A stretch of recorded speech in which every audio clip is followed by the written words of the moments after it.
Se o pacto da graça teve início logo depois da queda, do que se trata João, capítulo 1, versículo 17, que diz o seguinte: porque a lei foi dada por Moisés, a graça e a verdade vieram por Cristo, por Jesus Cristo.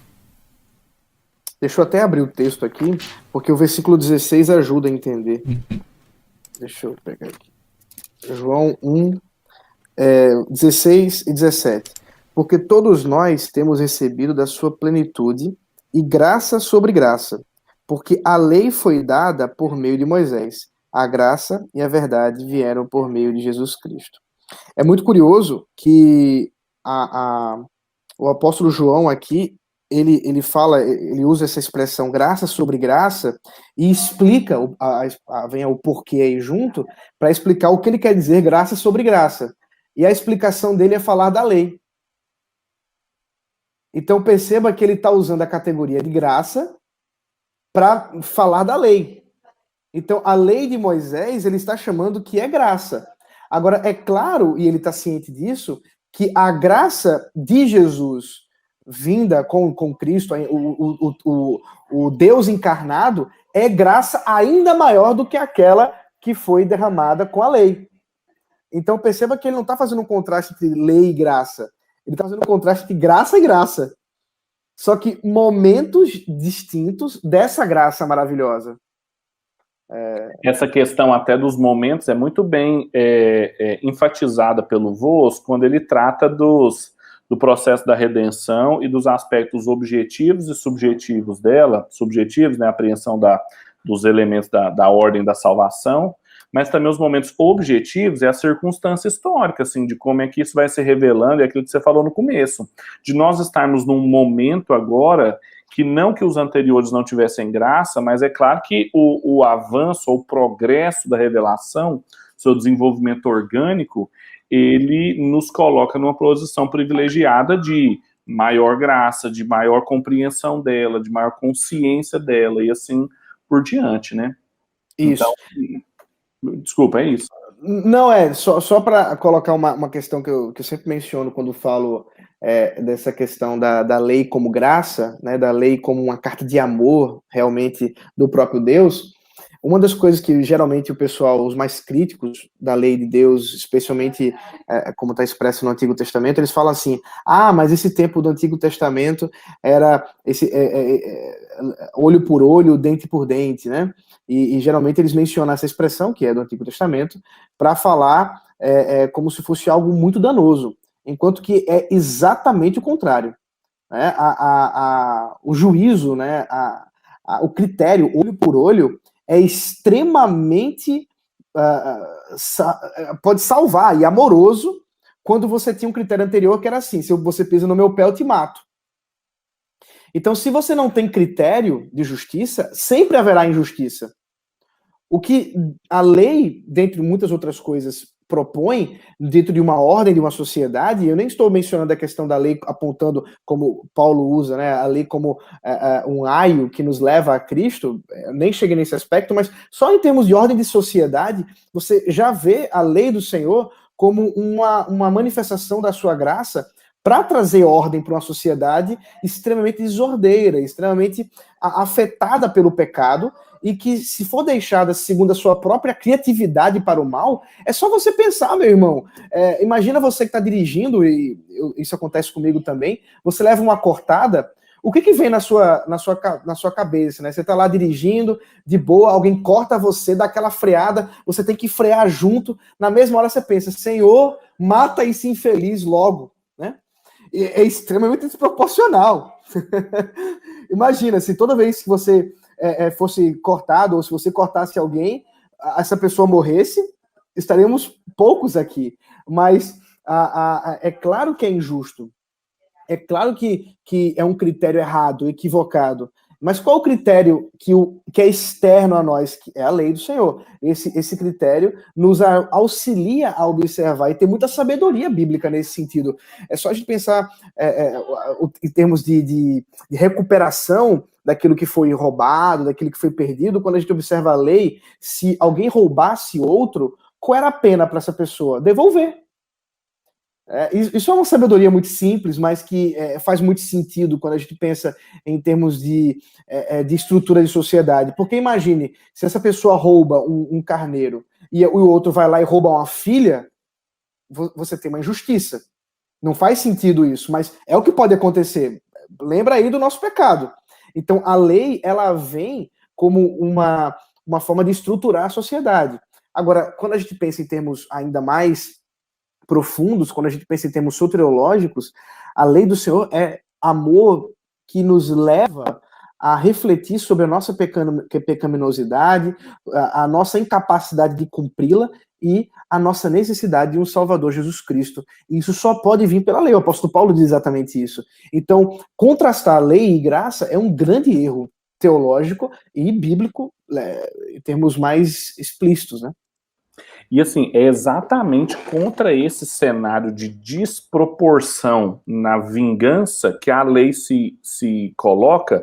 Basta a gente lembrar, assim, do que aconteceu pós-queda, a lei de Caim, assim, né? Uma pessoa me matou, pisou no meu pé e eu matei um jovem e quem quiser vingar o sangue dele, eu vou vingar 7 vezes, né? Há desproporção ali. E à luz desse contexto, novamente o desenvolvimento, o contexto é muito importante, que se está se inserindo a lei enquanto graça, enquanto misericórdia de Deus ali, para o que se deixado para a subjetividade humana, estaríamos no escuro. Isso.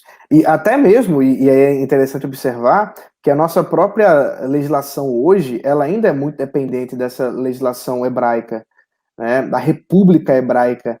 Tem um livro publicado com esse título. Qual é o nome do autor? É o Wes Wine, não é? Tem um primeiro nome. Eu tenho ele, livraço. A ideia de uma república hebraica ali, de princípios republicanos pré-monárquicos, é interessantíssima. Desde Moisés, direto colocando uma divisão dos poderes, e aí a gente pensa assim, o pensamento republicano é romano, é grego. Claro que não. Há uma ideia de república muito anterior, que remonta ao Antigo Testamento, e aí mostra o poderio político, ético e legal do Antigo Testamento, de Israel, da revelação para o pensamento, né, como um todo, e a gente desconhece isso. E isso é tão bom, porque a gente observa a influência judaica e cristã na sociedade como um todo, né? Hoje o que se pensa em termos dos grandes pontos positivos aí, dos direitos humanos, liberdade religiosa, e todos esses critérios da legislação que são os princípios, os fundamentos da nossa legislação, elas estão lá, reveladas por Deus. Sim. E isso é bom, e tem que ser assim. Como se for deixado realmente a subjetividade humana, quase que não sai, estamos lascados, né? A gente vai cair numa desordem absurda, mas isso é obra da graça de Deus, e aí nesse sentido, graça comum, inclusive, né? Deixa eu aproveitar, eu sei que quem manda nesse fórum aqui é o Kaique, mas eu queria aproveitar uma coisa que o Ronaldo falou, que eu não falei em nenhum lugar, eu estava me lembrando nas aulas, nem para os estudantes, eu queria aproveitar o Ronaldo aqui para falar. A gente leu Gerhard dos Vos e quem quisesse, pudesse, tinha uma leitura alternativa que era o Walter Kaiser. E o Walter Kaiser tem uma postura diferente, nossa, assim, né? Minha e do Ronaldo, no caso, assim, do aliancismo, do pactualismo, que é o que ele chama de evangelismo, né? Por causa da promessa. A promessa, ela é uma categoria importante, mas o Ronaldo usou uma expressão aqui da lei e do pacto de Deus como uma carta de amor, que é muito interessante. A gente gosta de usar essa ideia, e o Ronaldo me corrija se eu estiver errado, do pacto como uma carta, a carta pactual. O que é? Quando Deus começa, olha, eu te tirei do Egito, eu fiz isso por você, portanto agora vocês vão fazer isso por mim, senão as maldições vão ser essa. Essa estrutura é uma estrutura de um pacto, né? De uma aliança guardadas as devidas proporções. E o anacronismo de um tratado de suzerania e vassalagem, que tem um suzerano, um senhor, eu fiz isso por vocês, e eu vou continuar protegendo vocês se vocês fizerem isso, mas se vocês quebram o pacto, vai acontecer isso. A promessa, então, é um elemento dessa carta. Então, ela é importante, mas em que sentido Walter Kaiser fica aquém do pactualismo como um todo? É que essa carta pactual envolve tantas promessas de Deus, o que ele fez no passado, o que ele ainda vai fazer, mas também as responsabilidades humanas e a quebra do pacto, volta àquela pergunta, a maldição de você não estar neutro diante de Deus. Ou você está obedecendo o pacto, ou você está quebrando o pacto. Eu gosto muito dessa ideia de carta pactual, não sei o que você acha disso, até mesmo no culto. O culto como uma leitura dessa carta, e nos estudos mais recentes sobre isso, eu não sei o que você acha a respeito disso e gostaria de dizer. Não, eu acho excelente. Quando você tocou aí do culto, eu acho que é exatamente alguma coisa que muitas vezes nós perdemos sobre o culto. Do quanto que ele é uma redramatização do pacto. E do quanto ele é dependente da ideia pactual. É claro que nós vivemos hoje nessa perspectiva de promessa, de cumprimento, como o Kaiser fala, mas a perspectiva pactual ela é mais abrangente, especialmente quando a gente pensa que a promessa ela só é feita por uma obra anterior que a fundamenta, que é essa obra de redenção. Por isso que nós falamos de pacto de redenção. Então, a ideia do pacto de redenção como aquilo que norteia a própria linha do tempo, a própria estrutura daquilo que nós vemos como história do povo de Deus e também do culto, nos auxilia muito a perceber a centralidade de Cristo nessa história toda. Como é que Cristo está em tudo. E ajuda a gente a entender realmente, diferente do que aquele senhorzinho Gagá anda dizendo por aí, que ele criou a ideia de que Jesus é a lente para ler todas as coisas, né? Coitado, né? Assim, o Lutero já dizia isso há muito tempo, eu não sei do que ele está falando, mas assim, para entender o que isso significa realmente, a gente precisa da categoria pactual, para entender o que significa ver Cristo em todos os lugares. Porque não é ver a palavra Jesus, e nem ver simplesmente o exemplo de Jesus nos evangelhos, mas é ver a presença messiânica em toda a história da humanidade, porque ela se relaciona diretamente com Deus de forma pactual. Essa é uma estrutura para entender todos os elementos da visão de mundo cristã. Os meninos vão ter, os estudantes vão ter aula mês que vem de cosmovisão, e um dos autores usa essa imagem para dizer assim, olha, Deus tem um pacto com a natureza. O fato da realidade continuar com as leis naturais, está lá em Noé mais explicitamente, é a expressão do pacto, é uma promessa, é uma ordenança, ordens naturais e pacto. Então, qual que é a categoria-chave para a gente entender o relacionamento de Deus com a realidade, de Deus com as pessoas da Trindade e de Deus conosco? Aliança, pacto. Então, por isso que isso é muito importante, sempre fica reaparecendo aqui. E vale para o culto também, vale para a cosmovisão, para a ética, etc. Isso, eu acho que talvez a maior dificuldade das pessoas entenderem a importância do pacto hoje é porque elas estão muito viciadas com a ideia do pacto como um acordo meio que empresarial, né?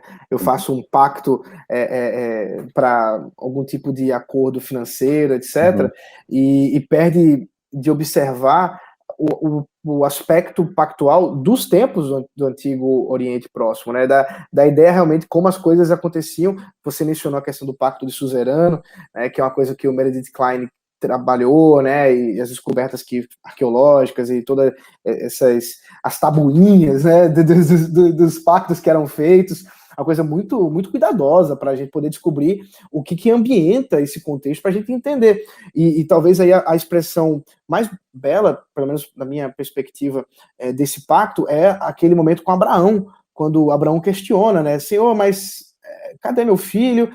Será que vai ser meu servo Eliezer que vai dar continuidade às minhas gerações e que vai continuar a promessa que o Senhor mesmo fez, ou a promessa envolvida aí? Mas ele fala, não, eu vou te mostrar que o que eu estou falando é verdade, eu vou fazer um pacto com você.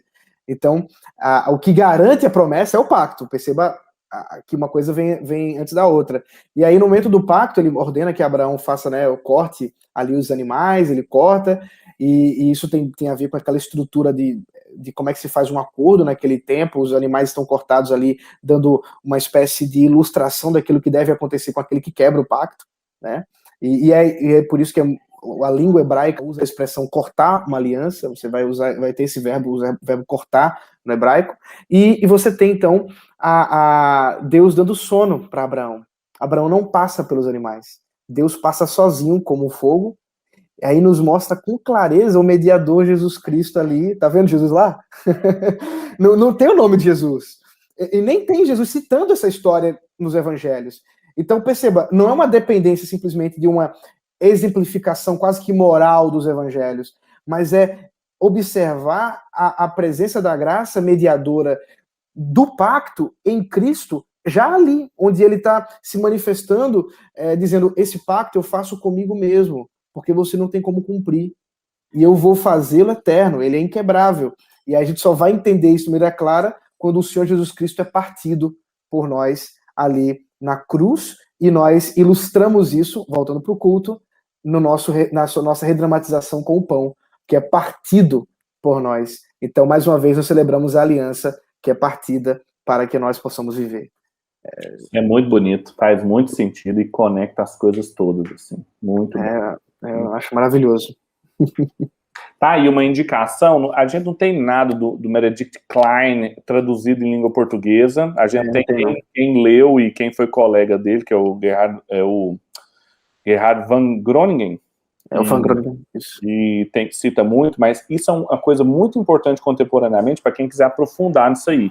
E entender a ambientação aliancista de contratos de suzerania e vassalagem, porque a gente ouve isso na Idade Média, né, no ensino médio, quando a gente estuda a Idade Média, mas no Oriente Próximo isso tinha um ambiente todo que é o que a Bíblia está remontando e mostrando que tipo de aliança que Deus fez conosco. Então...